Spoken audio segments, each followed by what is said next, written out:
Good morning everyone. Depreciation का question जो है बहुत सारे स्टूडेंट्स की प्रॉब्लम होती है। तो डेप्रिसिएशन में दो तरह के क्वेश्चन जो है मोस्ट इम्पोर्टेंट होते हैं किसी भी क्लास के लिए। एक होता है सिंपल क्वेश्चन जिसमें बाद में चेंज इन मेथड पूछा जा सकता है, एक करंट डेट से पूछा जा सकता है, एक बैक डेट से पूछा जा सकता है। तो बैक डेट से अगर पूछा गया है तो जिस डेट से आपने मशीन खरीदी है उस डेट तक आप वर्किंग नोट बना के कर सकते हैं। तो इसका तो वीडियो मैंने एक अपलोड कर रखा है।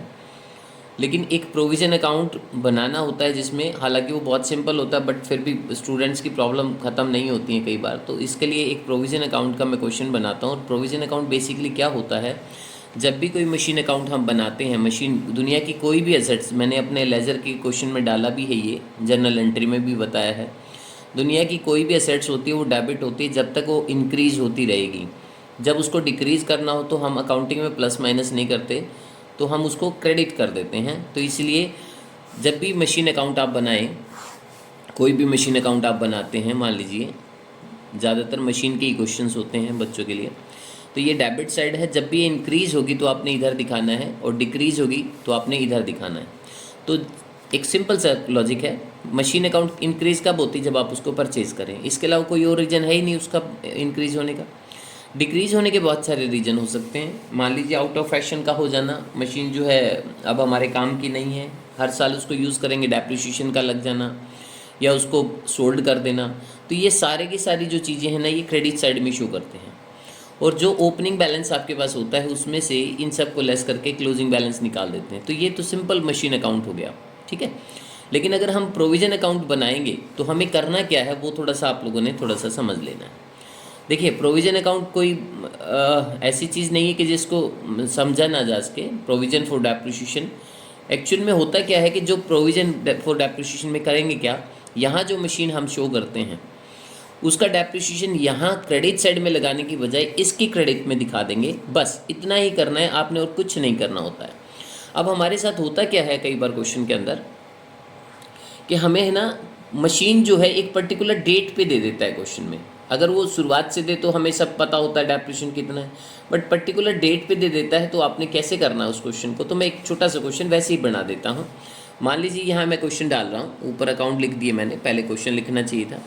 देखिए, मान लीजिए मैं कहता हूँ सपोज करो 1/1/2024 को, ये मान लीजिए कैलेंडर ईयर माना है। कैलेंडर ईयर पता है ना सभी को, कैलेंडर ईयर होता है जनवरी से स्टार्ट होता है, दिसंबर में ख़त्म होता है। अगर मैं इसको 1 अप्रैल कर दूं तो ये फाइनेंशियल ईयर बन जाएगा, जो हम जनरली हम अकाउंटिंग में यूज़ करते हैं। तो आप 1/4 मान लो या 1 मान लो, क्योंकि ईयर के हिसाब से देख रहा हूँ मैं। तो मान लीजिए मैं यहाँ पे फाइनेंशियल ईयर ले लेता हूँ क्योंकि उसकी आदत पड़े। लेकिन क्वेश्चन में अगर कैलेंडर ईयर आ जाए तो ध्यान रखना है आपने, 1 जनवरी से स्टार्ट होता है वो और 31 दिसंबर तक ख़त्म होता है। तो अगर कोई भी मशीन आपने 1 अप्रैल को ख़रीदी है और कैलेंडर ईयर का ईयर ले रखा है तो इस पर 9 महीने का डेप्रिसिएशन लगेगा। लेकिन अगर ये फाइनेंशियल ईयर है, मैं लिख भी देता हूँ, ये मैं क्या एज्यूम कर रहा हूँ यहाँ पर, फाइनेंशियल ईयर यूज़ कर रहा हूँ, ठीक है। तो फाइनेंशियल ईयर का मतलब अप्रैल से स्टार्ट होगा और 31 मार्च पे ख़त्म होगा। तो मान लीजिए फाइनेंशियल ईयर 1/1/2024 को किसी मशीन की कॉस्ट सपोज करो आपके पास दे रखी है 10 लाख रुपये, और नीचे दिया हुआ है कॉस्ट के साथ प्रोविजन फॉर डेप्रिसिएशन। तो प्रोविजन फॉर डेप्रिसिएशन क्वेश्चन में दिया है 4 लाख। तो इसका मतलब आप समझ लो क्या हुआ। इसका मतलब ये हुआ कि जैसे ये कॉस्ट जो है 10 लाख रुपए, ये मशीन की कॉस्ट है, इस पर आज तक डेप्रिसिएशन हमने लगाया ही नहीं। तो बात ये आती है लगाए नहीं, तो ये मशीन चाहे कभी भी खरीदो, 2 साल पहले, 4 साल पहले, 5 साल पहले, ये 2 मशीन भी हो सकती है, 4 भी हो सकती है।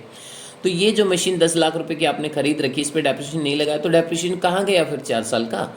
तो ये अलग से हमने शो कर दिया। अभी कभी कभी हमारे साथ सामने क्या चैलेंजेस आ जाता है कि 1/4/2024 को अगर इतने की मशीन और इतना डेप्रिसिएशन लगा हुआ है और इसमें से मान लो ये 10 लाख की मशीन है, इसके सपोज करो 2 पार्ट हैं, एक पार्ट है सपोज करो 2 लाख रुपए का, ऐसे क्वेश्चन में कभी बोल दे। और ये हमने कब खरीदा था बेटे, मान लीजिए 1 अप्रैल 2021 को खरीदा था हमने। तो बाकी बचा हुआ 8 लाख का जो पार्ट रह जाएगा, नेचुरल सी बात है, 10 लाख के 2 टुकड़े करोगे, 2 लाख का अगर ये दे दिया क्वेश्चन में अगर आपको कि भाई कोई एक पार्ट इसमें से हम बेचना चाहते हैं, 1/4/2021 को खरीदा था, तो 8 लाख का तो बचेगा आपके पास, ठीक है। तो ये दोनों जो है आपने पहले तो इसके टुकड़े कर लेने हैं। क्वेश्चन में ज़्यादातर ये दे देता है कि 10 लाख की मशीन कितने पार्ट हैं, तो एक पार्ट जिसको बेचना चाहते हैं वो, और 10 में से इसको लेस करोगे तो ये ऑटोमेटिक निकल आएगा। लेकिन यहाँ पर प्रॉब्लम कहाँ आती है कि प्रोविज़न के बारे में नहीं बताएगा कि वो 2 लाख रुपए की जो मशीन है इसके ऊपर आज तक डेप्रिसिएशन कितना लग चुका है, और 8 लाख की जो मशीन है उस पर डेप्रिसिएशन कितना लग चुका है। तो हमारे सामने जो है ना इसके 2 पार्ट्स करना ये बड़ा चैलेंजेस होता है। तो आपने क्या करना है, इसको ठीक कर लिया अगर आपने तो आपका काम बन गया। तो अब आपने दूसरी चीज़ इसको ठीक करने के लिए आपको क्या पता होना चाहिए, डेप्रिसिएशन की रेट पता होनी चाहिए। डेप्रिसिएशन की रेट ऑफ डेप्रिसिएशन जिसको हम बोलेंगे रेट ऑफ डेप्रिसिएशन। तो मान लीजिए मैं सिंपल क्वेश्चन बनाने के लिए इसकी रेट ले रहा हूँ 10%। तो 10% दो तरीके से हो सकता है, अब एसएलएम हो सकता है, रिटर्न डाउन हो सकता है। एसएलएम का तो क्वेश्चन बड़ा सिंपल सा होता है ना, तो उसमें तो कोई प्रॉब्लम ही नहीं है। अगर आपने कोई चीज़ 2 लाख की खरीदी 1/4/2021 को और 2024 में आके पूछ रहे हो कि कितना डेप्रिसिएशन लगेगा, तो डिफरेंस देख लो कितने साल होगी। 21 से खरीदी तो 21 से 22 1 साल, 22 से 23 2 साल, 23 से 24 3 साल। तो इसका मतलब 2 लाख की मशीन अगर खरीदी है आपने और एसएलएम मेथड होता है यहाँ पर, तो बड़ा सिंपल सा है कि 20-20 हज़ार हो गया, कितने साल का, 3 साल का। तो 3 साल का मतलब 10% के हिसाब से 60,000 हो गया। तो पता चल जाता है ये 60,000 है, 4 लाख में 60,000 इसका डेप्रिसिएशन है, तो बाकी बचेगा 340 हो गया, है ना। लेकिन अगर रिटर्न डाउन है तो उसकी कैलकुलेशन आपको करनी पड़ेगी। तो अब आपको क्या करना है, क्वेश्चन मान लीजिए इस तरीके से आ जाए, फिर से रिपीट कर रहा हूँ। 1 अप्रैल को अगर 10 लाख रुपये की कोई मशीन है, प्रोविजन फॉर डेप्रिसिएशन मान लो 4 लाख है, 2 लाख है, 3 लाख, जितना भी दे दे, उसका डेप्रिसिएशन ना बताए। और रेट ऑफ डेप्रिसिएशन क्या है हमारी 10% दी हुई है। रिटर्न डाउन हो सकती है, एसएलएम हो सकती है, कोई भी हो सकती है वो, ठीक है। तो मान लीजिए रेट ऑफ डेप्रिसिएशन सिंपल बनाने के लिए मैं कर रहा हूँ 15% भी हो सकती है, 20 भी हो सकती है। तो 10% रिटर्न डाउन वैल्यू अगर क्वेश्चन में दी हुई हो तो इसको क्वेश्चन को सॉल्व कैसे करेंगे। तो सबसे पहले तो आप देख लो लिखना कैसे है इसको। तो सबसे पहले जब आप मशीन यहाँ पे लिखोगे तो पहला कॉलम क्या होता है हमारा, डेट का होता है। छोटा सा ही क्वेश्चन होता है ये मुश्किल नहीं होता है, बट समझने की बात है थोड़ा सा। तो आपने क्या करना है, डेट का कॉलम, फिर पर्टिकुलर का कॉलम। ये लेजर पोस्टिंग में सिखाए थे मैंने अकाउंट आपको कैसे बनाते हैं। आप एक बार उस वीडियो को दोबारा से देख सकते हैं कि लेजर पोस्टिंग कैसे होती है। दुनिया का कोई भी एसेट अकाउंट डेबिट से चालू होता है, ठीक है। तो ये इंक्रीज होता चलेगा इधर और क्रेडिट होता चलेगा तो उधर। और दूसरा क्या है हमारे पास यहाँ पर, इसका डेट आ जाएगा, इसका पर्टिकुलर आ जाएगा और इसका अमाउंट आ जाएगा। अब ये डेबिट साइड में आपने क्या करना है, 1 अप्रैल 2024 क्वेश्चन में बोला हुआ है ना, देखिए हमारे पास ये दे रखा। तो ये कहता है कि मशीन जो है ना उसको 2 हिस्सों में बांट लो आप, टू बैलेंस ब्रॉड डाउन यानी कि ओपनिंग बैलेंस M1 और M2। इसने बोला ना एक मशीन 2 लाख की, टोटल 10 लाख की दे रखी है, तो ये 2 लाख की इसने बोल दिया है। क्वेश्चन में ये बोलेगा, ऐसा नहीं है कि किसी पार्ट को आप बेचना चाहते हो तो उसकी ओरिजिनल वैल्यू क्या थी ये बोलेगा 100%, ठीक है। नहीं तो हमें पता कैसे चलेगा, ठीक है। तो 2 लाख रुपए का मान लो कोई पार्ट आप बेचना चाहते हो, तो बचा हुआ पार्ट की वैल्यू क्या हो गई, 8 लाख। टोटल 10 लाख दिखाना है। तो अब इन दोनों का जो है ना प्रोविजन अकाउंट वो क्रेडिट साइड से चालू होता है। तो वो कैसे करेंगे, देखो ये हो गई हमारी डेट, ये हो गया पर्टिकुलर, ठीक है, ये हो गया अमाउंट, ये हो गया डेट, ये हो गया पर्टिकुलर, ये हो गया अमाउंट, ठीक है। अब इसी तरीके से प्रोविजन अकाउंट याद रखना हमेशा क्रेडिट से होता है, क्योंकि मशीन डेबिट से चालू होगी तो डेप्रिसिएशन बोला था ना मैंने क्रेडिट में होता है। तो क्रेडिट में होता है तो उसका डेप्रिसिएशन ही तो है ये प्रोविजन फॉर डेप्रिसिएशन। तो आपने क्या करना है, यहाँ पर लिखना है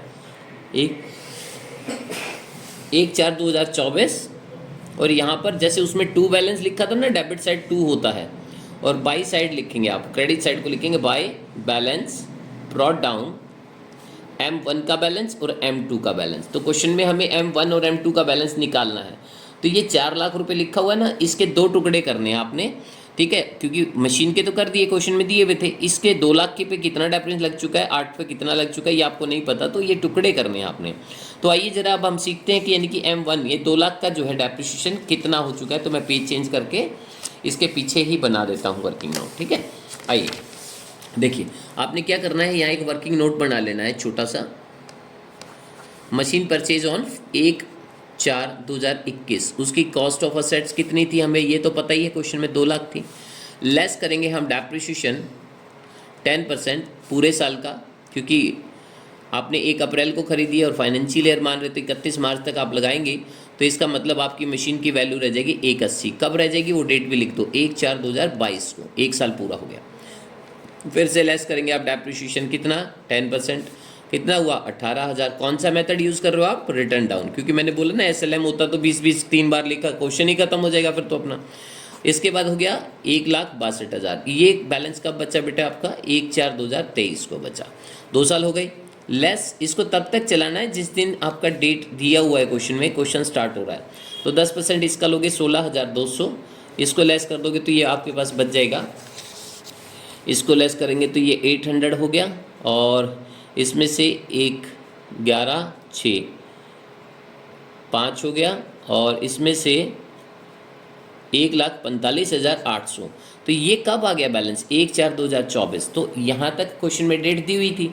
तो इसका मतलब अब आपको ये पता चल चुका है कि जो डेप्रिसिएशन हमने लगाया है ना 2 लाख वाली मशीन पे 3 साल में, वो इन सबको जोड़ दो अब आप। तो इसका फ़ायदा क्या मिलेगा? जैसे ये 20,000 है, ये 18,000 है, ये 16,200 है, सबको जोड़ दो तो ये आपका टोटल वैल्यू आपको पता चल जाएगी। तो ये देखो 16 और 18 कितना हो गया? 34,200 और 54,200। तो 54,200 जो है डेप्रिसिएशन आज तक इस 2 लाख वाली मशीन जो आपने निकाली है, इस पे 54,200 रुपये डेप्रिसिएशन आपका लग चुका है अभी तक।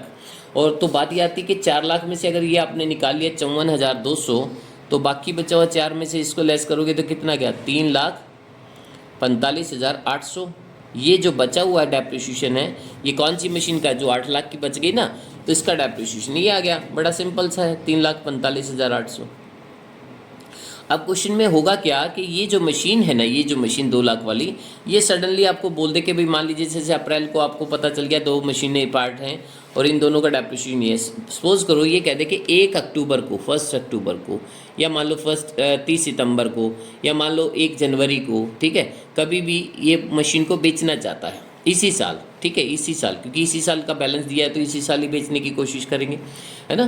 तो ये 1 अक्टूबर को अगर सपोज करो ये मशीन बेचने की कोशिश करते हैं, तो यहाँ पे 3 चीज़ें आपको पता होनी चाहिए। एक, पहला कि आज तक इस पर डेप्रिसिएशन कितना लगा है, तो आप यहाँ लिखेंगे बाय प्रोविजन फॉर डेप्रिसिएशन, ठीक है, M1 का। दूसरा आपने लिखना है बाई बैंक, यानी कि मैं बेचूंगा कितने का इसको, सेल M1, ठीक है, ब्रैकेट में सेल लिख देना चाहिए। और तीसरा, मुझे इस पे लॉस कितना हुआ बाई P&L, ठीक है, ब्रैकेट में लॉस M1। तो इसका मतलब 3 चीज़ें क्या होनी चाहिए? 2 लाख के जो टुकड़े होंगे ना, वो कितने टुकड़े करने हैं? एक, आज तक डेप्रिसिएशन कितना लग चुका है वो आपको पता होना चाहिए। कब तक का? 1 अक्टूबर तक का। अप्रैल तक का तो आप निकाल चुके हो 54,200, अक्टूबर तक का पता होना चाहिए। इसके बाद दूसरी चीज़ जो आपको पता होनी चाहिए कि मैं कितने में बेच रहा हूँ, तो वो क्वेश्चन में आपका दिया रहेगा। तो मान लीजिए ये कहता है ना फर्स्ट मशीन जो है M1 को आप सोल्ड कर रहे हैं, ठीक है, वो क्वेश्चन में बता देगा आपको ज़रूर। इसको सोल्ड कर रहे हैं आप कितने में? मान लीजिए 2 लाख, 2 लाख की तो वैल्यू ही थी इसकी, 1 लाख मान लेते हैं। चलो आसान सा बना रहा हूँ ताकि समझ आ जाए, फिर आपके पास कैलकुलेटर होगा उससे यूज़ कर लें। मान लीजिए इस मशीन के पार्ट को 2 लाख का था, जिस पे 54,200 डेप्रिसिएशन ऑलरेडी लग चुका है। 1 लाख में आप इसको बेचना चाहते हो क्योंकि आपके काम की नहीं है, नई मशीन खरीदना चाहते हो आप कोई, तो 1 लाख रुपए की जो है इस मशीन को आप बेचना चाहते हो। तो ये क्वेश्चन में गिवन रहेगा कि आपने जो 2 लाख वाली मशीन जो जिसको पार्ट है बेचना चाहते हो, तो कितने का बेचना चाहते हो? तो 1 लाख दिया हुआ, ये तो आप सीधा ही डायरेक्ट यहाँ लिख सकते हो कि भाई कितने का बेचना है, बाई बैंक करके सेल 1 लाख का। अब 2 चीज़ें आपके पास रह गई, एक कि 2 लाख की मशीन पे डेप्रिसिएशन कितना लगा है और इस पे लॉस कितना हुआ। तो लॉस तो लास्ट में निकल जाए, कोई प्रॉब्लम नहीं है। अब प्रॉब्लम आती है कि 2 लाख की जो मशीन थी ना हमारी ये वाली, इस पे हमने अप्रैल तक का तो लगा दिया था डेप्रिसिएशन, तो आप 1 अक्टूबर तक का और लगा दो अब यहाँ पे क्रेडिट साइड में। तो आप यहाँ लिखोगे बाय डेप्रिसिएशन किसका? M1, ठीक है, M1 का डेप्रिसिएशन कितने महीने का? 6 महीने का। तो अब आपको वैल्यू तो पता ही थी यहाँ पर, देखो कि आज के दिन वैल्यू क्या है, और रिटर्न डाउन वैल्यू मेथड क्या होता है? बची हुई वैल्यू के ऊपर डेप्रिसिएशन लगाना।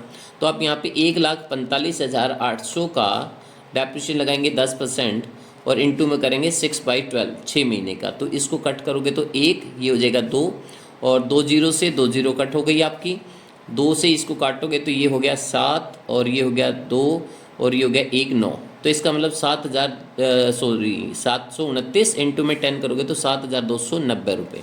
तो ये डेप्रिसिएशन और आपने यहाँ लगा देना है, तो 7,290 रुपये। अब आपसे कोई पूछे कि M1 पे डेप्रिसिएशन अक्टूबर तक कितना लगा है, तो आप बोलोगे पुराना तो है 54,200 और ये है 7,290। और अकाउंटिंग की खास बात होती है कि जब भी कोई चीज़ हमें ख़त्म करनी होती है तो उसके अपोजिट साइड में उसको लिख के हम हटा देते हैं। तो ये डेप्रिसिएशन अब इनकी ज़रूरत नहीं फ्यूचर में हमें कोई भी।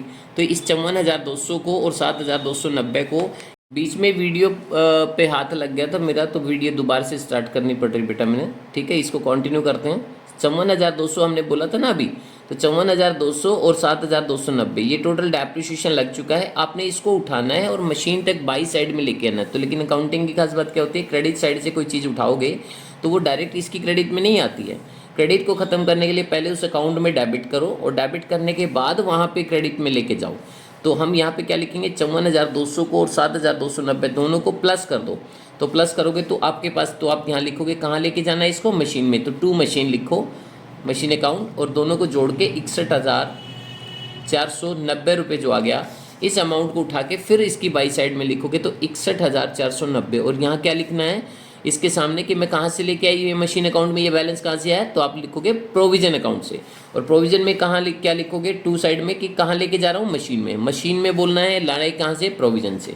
ठीक है, अब क्लियर हो गया होगा आपको। तो 2 लाख में से अगर मैं इन दोनों को लेस कर दूं तो जो बची हुई अमाउंट है वो मेरे लिए लॉस हो जाएगा। नेचुरल सी बात है, देखो 2 लाख की चीज़ है, आपने 61,490 अगर लेस कर दिया तो आपकी वैल्यू बचेगी 1,38,510 रुपये। तो 1,38,510 की चीज़ को अगर आप 1 लाख में बेचोगे तो 38,510 तो लॉस हो गया ना आपका। तो 38,510 आप इसको दिखा दो। अब आपकी ये मशीन नंबर M1 जो है ना, ये ख़त्म हो चुकी है, अब इसका काम ख़त्म।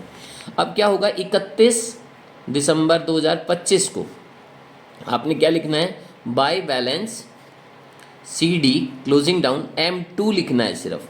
तो M2 कितना ही आपका 8 लाख रुपए। अगर आपके क्वेश्चन में दे दे कि एक मशीन और खरीदी तो यहाँ पे लिखो M3, और वो M3 का बैलेंस भी आप एज इट इज लिख दो। तो बात ये आती है, ये 8 लाख की जो मशीन है ना, 8 लाख की मशीन, ये आपने एज इट इज दिखानी, क्योंकि इसका जो डेप्रिसिएशन 24 और 25 का वो नीचे दिखाएंगे, यहाँ नहीं। तो बैलेंस आपने एज इट इज यूँ का यूँ लिखना है, और आपने इस साइड का और इस साइड का टोटल बराबर कर देना है। याद रखना है, इनका जो टोटल होता है और इनका जो टोटल होता है वो सेम होता है। क्यों, क्योंकि इसमें से ही तो बैलेंस घटा घटा के हमने बैलेंस लिखा है। तो इसलिए ये साइड थोड़ी आसान होती है। तो इधर देख लिया करो कितना टोटल 10 लाख, और यही सेम 10 लाख आपने यहाँ पे लिख देना है।